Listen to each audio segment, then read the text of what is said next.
Hi friends, this is Sasi Bhushan and you are watching my YouTube channel R&D@SB। तो friend आज के video में हम बात करने वाले हैं प्रोग्रामिंग टूल्स के बारे में।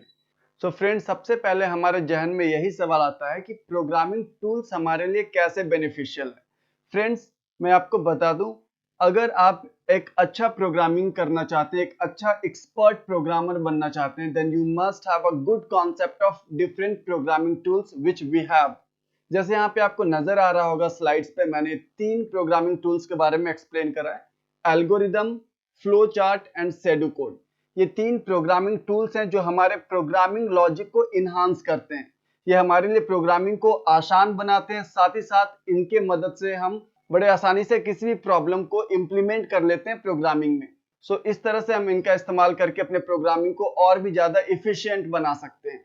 तो फ्रेंड्स चलते हैं आगे और देखते हैं एल्गोरिदम को।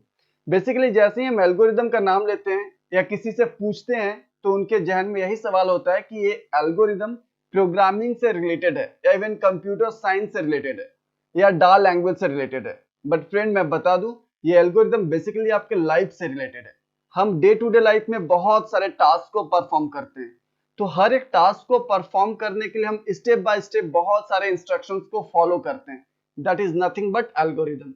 एल्गोरिदम क्या है? An algorithm is a finite set of steps or instructions to solve a problem। यानी किसी भी प्रॉब्लम को सॉल्व करने के लिए आप जो स्टेप बाय स्टेप इंस्ट्रक्शंस को फॉलो करते हैं ना, उसी फाइनाइट सेट ऑफ स्टेप्स को हम क्या बोलते हैं? एल्गोरिदम। फॉर एग्जांपल, सपोज अगर आपको किसी को कॉल करना है तो इस टास्क को परफॉर्म करने के लिए भी आपको कुछ सेट ऑफ इंस्ट्रक्शंस फॉलो करने पड़ेंगे। जैसे सबसे पहले स्टेप 1 में हम क्या करेंगे? फोन को अनलॉक करेंगे। स्टेप 2 कॉन्टैक्ट ओपन करेंगे। स्टेप 3 सर्च करेंगे उस बंदे का number whether it is available और नॉट। अगर मिल गया तो स्टेप 4 में हम डायल करेंगे। देन स्टेप 5 में हम क्या करेंगे? हम वेट करेंगे रिंग होने का। और स्टेप 6 में अगर वो बंदा पिक करता है हमारे कॉल को तो हमारी बात उनसे हो जाएगी। तो इस तरह से आप कोई भी टास्क को परफॉर्म करते हो फ्रेंड, तो वहां पे आपको सेट ऑफ स्टेप्स फॉलो करते हैं उस टास्क को परफॉर्म करने के लिए, उस टास्क को स्मूथली एग्जीक्यूट करने के लिए। इसी को हम क्या बोलते हैं? एल्गोरिदम। यहाँ पे एक छोटे से एग्जांपल से हम इसे और भी बेहतर ढंग से समझने वाले हैं। एल्गोरिदम टू ऐड 2 नंबर्स, यानी 2 नंबर को ऐड करना है, इसके लिए हम एल्गोरिदम कैसे डिजाइन करेंगे? बहुत सिंपल। देखिए फ्रेंड्स, सबसे पहले बात मैं आपको ये बताना चाहता हूँ, एल्गोरिदम लिखना बहुत आसान है, इसे डिजाइन करना बहुत ही आसान है। क्यों? क्योंकि एल्गोरिदम लिखने के लिए कोई अलग से रूल या ग्रामर आपको इस्तेमाल नहीं करना, कोई प्रोग्रामिंग लैंग्वेज का यूज नहीं करना है। आप महज अपने नॉर्मल इंग्लिश के लैंग्वेज में आप इसको लिख सकते हैं। दूसरा बात, ये जो एल्गोरिदम आप लिखेंगे ना, यहाँ आपको ध्यान देना होगा कि हर प्रोसेस को हम स्टेप बाय स्टेप ब्रेक करेंगे। और एल्गोरिदम के अंदर में 2 स्टेप जो है वो आपके फिक्स हैं। वो है आपका फर्स्ट स्टेप और लास्ट स्टेप।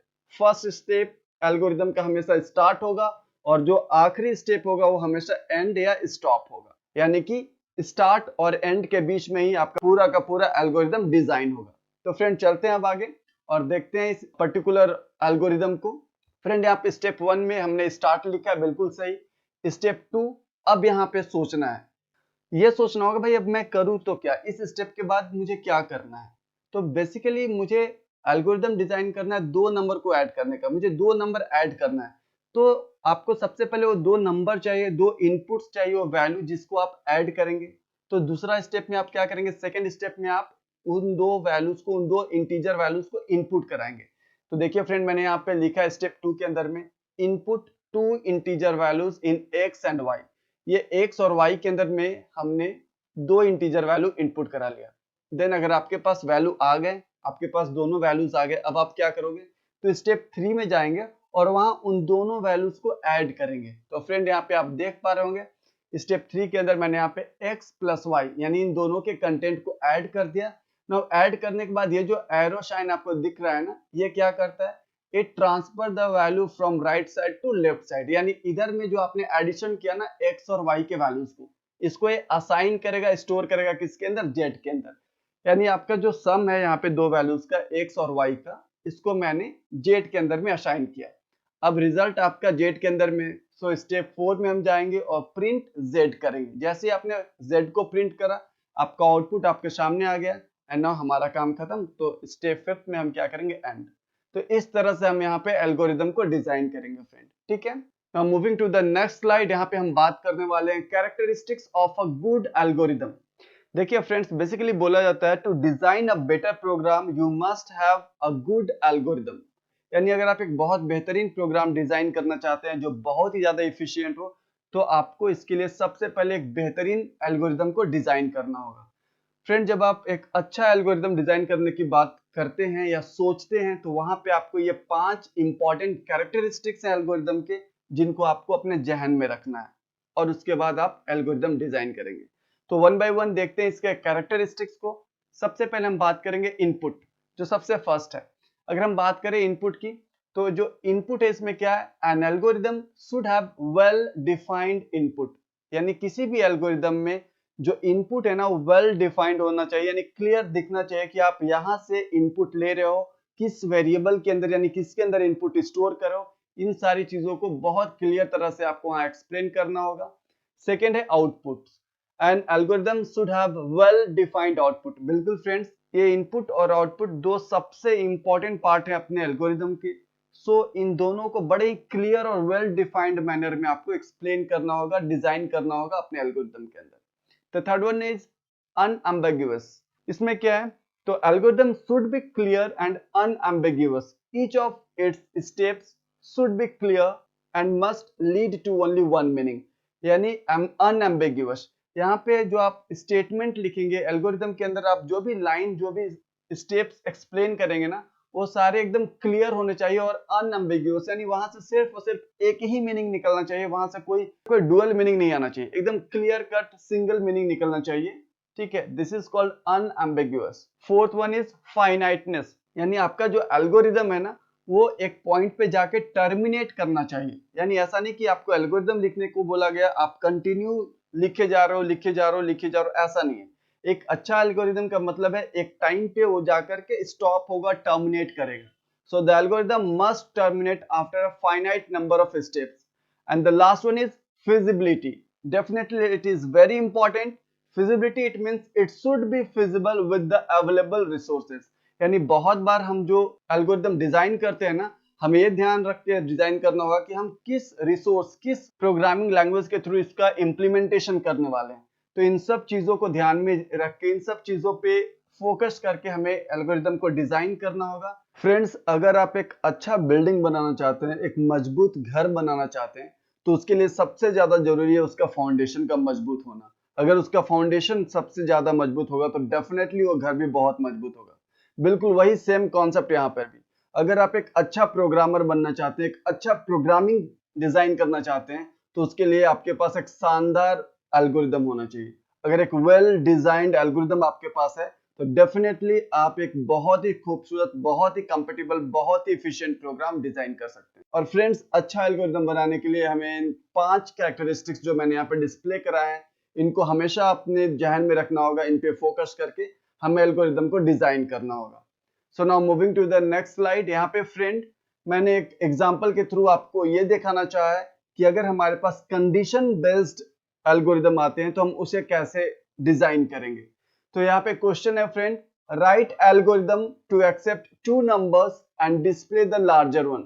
यानी आपको एक एल्गोरिदम डिजाइन करना है जहां पे आपको 2 इंटीजर वैल्यू एक्सेप्ट करने हैं और उन दोनों में जो बड़ा होगा उसे डिस्प्ले करना है, ठीक है फ्रेंड। तो चलते हैं आगे। हमेशा की तरह हमें पता है कि जब एल्गोरिदम हम डिजाइन करेंगे, तो फर्स्ट और लास्ट ये 2 स्टेप पहले से डिफाइंड है। यानी पहला स्टेप हमारा क्या होगा, स्टार्ट। तो आप देखिए यहाँ पे स्टेप 1 में मैंने क्या लिखा, start. Now moving to the next step. Second step में क्या करना होगा, तो भाई मेरे को यहाँ पे सोचना है, मेरे को करना क्या है, तो 2 नंबर लेने हैं और फिर उनमें से जो बड़ा है उसे दिखाना है। तो पहला स्टेप यही है कि मुझे 2 नंबर एक्सेप्ट करने हैं। I have to read 2 values from user. तो इसके लिए मैंने यहाँ पे आराम से लिखा है, read 2 numbers in A and B. यानी भाई मेरे, आप 2 नंबर इनपुट करो जो ए और बी के अंदर जाएंगे। ओके, अब मेरे पास वैल्यू आ गए ए और बी में, बस मुझे इन दोनों वैल्यूज को कंपेयर करना है। तो स्टेप 3 की ओर बढ़े और स्टेप 3 में मैंने यहाँ पे लिखा, if A greater than B. यानी ए अगर बी से बड़ा है, देन प्रिंट ए। डेफिनेटली अगर ए का वैल्यू बड़ा होगा तो मुझे बड़े वैल्यू को प्रिंट करना है, एल्स प्रिंट बी। यानी अगर a बड़ा होता है b से, तो आप a प्रिंट करो, अन्यथा आप किसको प्रिंट करोगे, बी को प्रिंट करोगे। तो इस तरह से हमारा एल्गोरिदम पूरा कंप्लीट हो गया। तो आखिरी स्टेप एंड मैंने लिखा। तो इस तरह से हम आराम से कंडीशन बेस्ड एल्गोरिदम को भी बड़े आसानी से डिजाइन कर सकते हैं फ्रेंड। नाउ अब बढ़ते हैं आगे और देखते हैं फ्लो चार्ट के बारे में। बेसिकली अगर फ्लो चार्ट की बात करें, ये है क्या, तो इसको बोलते हैं it is a pictorial representation of step by step solution of a problem. यानी किसी भी प्रॉब्लम का जो आप सॉल्यूशन निकालते हैं ना, उन सॉल्यूशंस को अगर आपको ग्राफिकल फॉर्म में पिक्टोरियल फॉर्म में रिप्रेजेंट करना है, तो वहां पे हम किसका इस्तेमाल करते हैं, फ्लो चार्ट का इस्तेमाल करते हैं। फ्रेंड्स नॉर्मल लैंग्वेज में हम ये भी कह सकते हैं कि आपने जो एल्गोरिदम डिजाइन करा है ना, उसी एल्गोरिदम का पिक्टोरियल फॉर्मेट जो होता है, पिक्टोरियल रिप्रेजेंटेशन जो होता है, उसे हम क्या बोलते हैं, फ्लो चार्ट। तो भाई मैंने यहाँ पे मेंशन करा पिक्टोरियल रिप्रेजेंटेशन। कैसे करेंगे, तो यहाँ पे चीजों को एक्सप्लेन करने के लिए हम बहुत सारे सिंबल्स और शेप का इस्तेमाल करने वाले हैं। तो एक एक करके देखते हैं फ्लो चार्ट के बेसिक्स, जो सिंबल्स हैं, जो शेप्स हैं, उनके बारे में, और साथ ही उनका पर्पस, कि किस पर्पस के लिए हम उस पर्टिकुलर सिंबल का यूज करेंगे। तो फ्रेंड यहाँ पे देखिए, सबसे पहला जो सिंबल आपको नजर आ रहा है, this is the Oval shape, जिसे हम टर्मिनेटर के नाम से भी जानते हैं। और इसका पर्पस क्या है, स्टार्ट और एंड का। मैंने अभी आपसे डिस्कस किया फ्रेंड कि जब भी आप एल्गोरिदम लिखते हो तो पहला और आखिरी, ये दो स्टेप स्टार्ट और एंड का होता है। इन दोनों स्टेप्स को फ्लो चार्ट में रिप्रेजेंट करने के लिए हम इसी ओवल साइन यानी आप कह सकते हैं टर्मिनेटर का यूज करेंगे। ठीक है, moving to the next symbol. Basically इसे हम बोलते हैं इनपुट आउटपुट बॉक्स। इसका इस्तेमाल किस काम के लिए करते हैं, तो इनपुट आउटपुट बॉक्स का इस्तेमाल हम इनपुट और आउटपुट दोनों प्रोसेस के लिए करें, दोनों काम के लिए करेंगे। यानी if you have to accept a value from the user, that time you also use the same parallelogram. और अगर आपको कहीं पे आउटपुट या रिजल्ट को शो करना है, तो वहां पर भी आप सेम इसी पैरेललोग्राम यानी इनपुट आउटपुट बॉक्स का इस्तेमाल करेंगे। Now friend moving to the third symbol जो यहाँ पे दिख रहा है, थर्ड सिंबल्स के बारे में अगर हम बात करें, this is called process box. Basically एक रेक्टेंगल, अगर मैथ की भाषा में बोले तो इट इज अ रेक्टेंगल, पर फ्लो चार्ट में इसका नाम है प्रोसेस बॉक्स। प्रोसेस बॉक्स क्या करेगा, तो यहाँ पे आप किसी भी तरह के प्रोसेसिंग को हैंडल करेंगे। यानी मान लो आपको ए और बी का वैल्यू को ऐड करना है और उसे फिर सी में स्टोर करना है, तो वो जो काम है ना, ए प्लस बी ऐड करके और फिर उसको असाइन करो सी में, ये आप इसी प्रोसेसिंग बॉक्स के अंदर में लिखेंगे। So it is about the process box. Now next one, ये जो दिख रहा है, this is called decision box और डायमंड बॉक्स। और इसका यूज क्या है, इसका यूज है कभी भी कंडीशन को चेक करने के लिए। यानी अगर आपको कोई कंडीशन टेस्ट करना है, तो वहां पे कोई डिसीजन चेक करना है, तो वहां पे हम इस डिसीजन बॉक्स यानी कि डायमंड शेप का, डायमंड बॉक्स का यूज करेंगे। ठीक है, और बेसिकली ये जो डायमंड बॉक्स है जो आपको यहाँ पे नजर आ रहा है, इसमें एक इनपुट आएगा और दो आउटपुट निकलेंगे। यानी दो आउटपुट क्यों, तो कंडीशन ट्रू होगा तो एक साइड, अगर कंडीशन फॉल्स होता है तो दूसरे साइड। फ्रेंड इसको और भी बेहतर ढंग से समझेंगे अभी नेक्स्ट स्लाइड में हम एग्जांपल के थ्रू। Now moving to the next step, अगले सिंबल्स को हम देखें। यहाँ पे एरो है, ये एरो का sign, they are basically called flow lines. ये रिप्रेजेंट करते हैं आपके फ्लो चार्ट के फ्लो को रिप्रेजेंट करने के लिए हम इन एरोज का इस्तेमाल करते हैं। So they are called flow lines. And the last one is connector.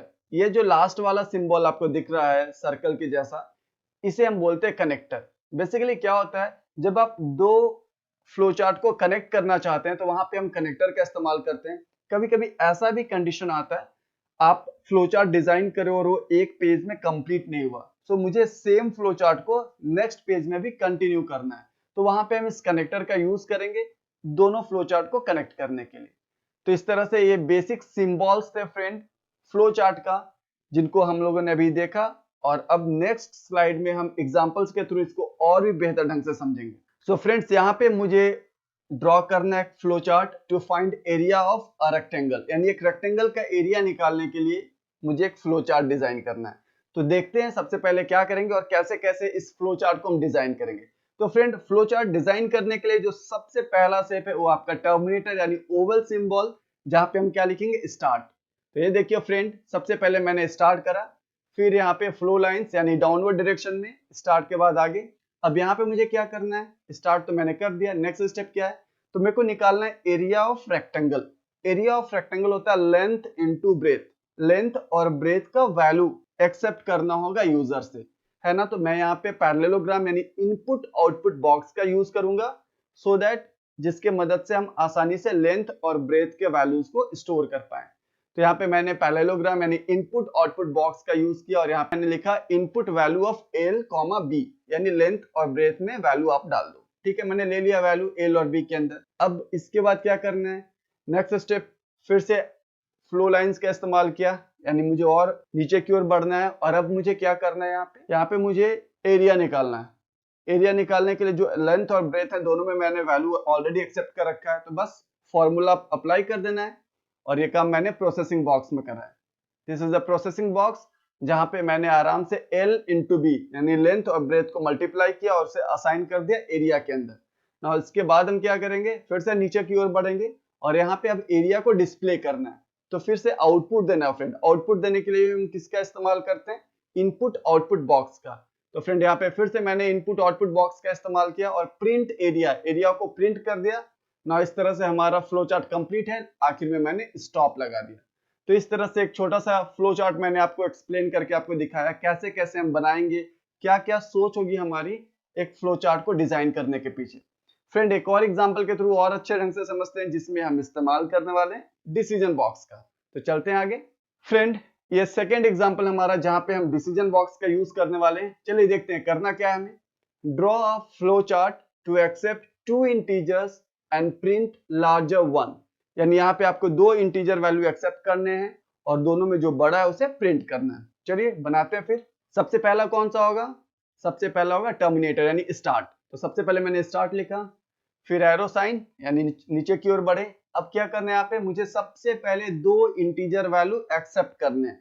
तो मुझे किसका इस्तेमाल करना होगा, इनपुट आउटपुट बॉक्स का। लो मैंने कर लिया, input two numbers in A and B. चल भाई मैंने दो नंबर ले लिया, एक ए के अंदर और दूसरा बी के अंदर।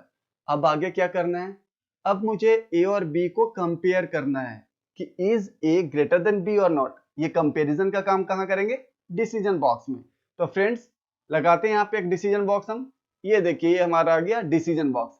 यहाँ पे मैंने बीच में लिखा ए ग्रेटर देन बी। मैंने ऑलरेडी आपको बताया कि डिसीजन बॉक्स में देखिए एक इनपुट का साइन होता है जो आपको यहाँ पे नजर आ रहा होगा, this is the input sign. और यहाँ से दो आउटपुट के साइन निकलेंगे, दो आउटपुट साइन दिख रहे हैं।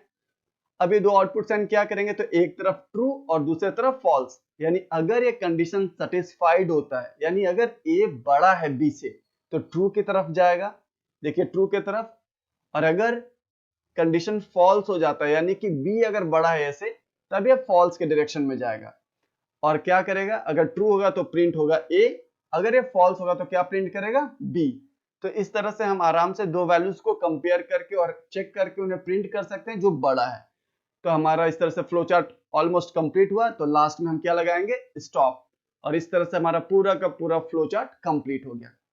तो फ्रेंड इस तरह से हम बड़े आसानी से फ्लो चार्ट को डिजाइन करेंगे और ये बड़ा मजेदार भी है क्योंकि बहुत सारे शेप्स बनाने हैं आपको, बहुत इंटरेस्टिंग है। सो आई होप आप बहुत सारे एग्जांपल्स बनाएंगे फ्लो चार्ट का और ये आपके लिए बहुत बेनिफिशियल है। जब आप प्रोग्रामिंग स्टार्ट करेंगे वहां पे प्रोग्रामिंग को इम्प्लीमेंट करना बहुत आसान होगा आपके लिए।